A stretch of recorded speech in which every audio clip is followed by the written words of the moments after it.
बसंतीपुर गांव एक राज समेटे हुए था। हरे भरे खेतों के बीच एक भुला हुआ कब्रिस्तान था। गांव वाले उसके बारे में धीमी आवाज में बात करते थे। उनके चेहरे पर डर साफ दिखाई देता था। जैसे जैसे अंधेरा होता था, एक भयानक सन्नाटा छा जाता था। कब्र से अजीब आवाजें आती थीं, फुसफुसाहट, कराह और भयानक चीखें। कांटों और झाड़ियों से घिरा यह कब्रिस्तान गांव के बिल्कुल किनारे पर था। कोई भी आत्मा के क्रोध के डर से उसकी देखभाल करने की हिम्मत नहीं करता था।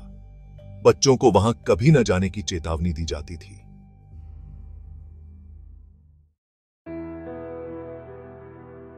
दादी, गांव की सबसे बुजुर्ग महिला, भूतिया कब्र के पीछे की सच्चाई जानती थी।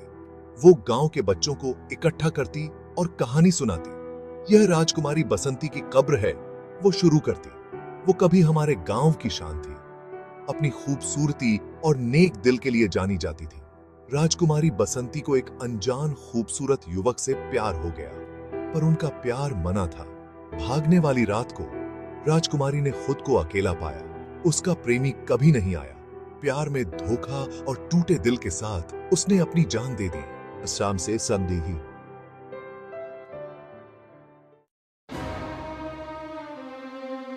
भूतिया कब्र की खबर एक युवा इतिहासकार विजय तक पहुंची।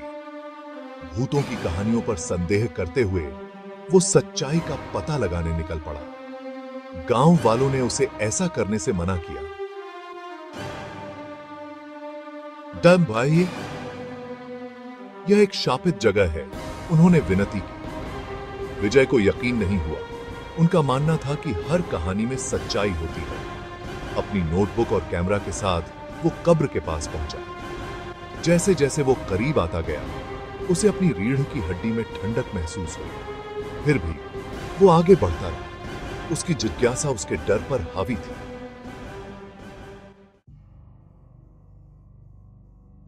कब्र प्राचीन थी, पत्थर घिसा हुआ और फटा हुआ था। जैसे ही विजय ने झाड़ियों को साफ किया, उसने एक चमकता हुआ हार देखा। यह एक सुंदर चांदी की चेन थी जिसमें आंसू के आकार का पेंडेंट था। जैसे ही विजय ने हार उठाया, कब्रिस्तान में एक ठंडी हवा चली। हवा में चमेली की खुशबू घुल गई और फिर उसने उसे देखा। एक महिला, पारदर्शी और अलौकिक, कब्र के पास प्रकट हुई। विजय जानता था कि वो राजकुमारी बसंती के भूत को देख रहा है।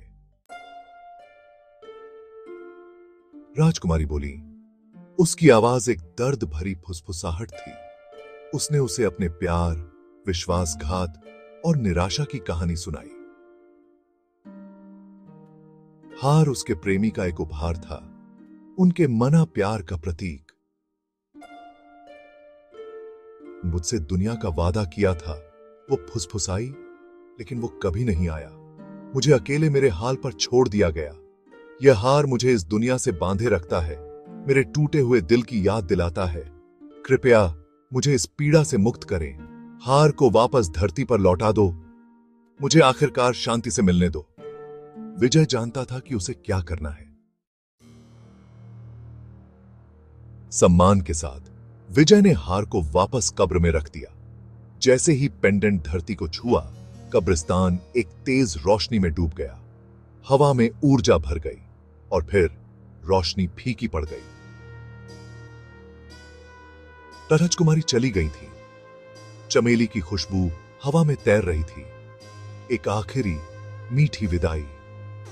विजय ने अपने ऊपर शांति छाते हुए महसूस की। वो गांव लौट आया और जो कुछ उसने देखा था सबको बताया। उस दिन से कब्र से अब डर नहीं लगता था। बसंतीपुर के भूतिया कब्र की कहानी जीवित रही, लेकिन प्यार, क्षति और मुक्ति की कहानी के रूप में।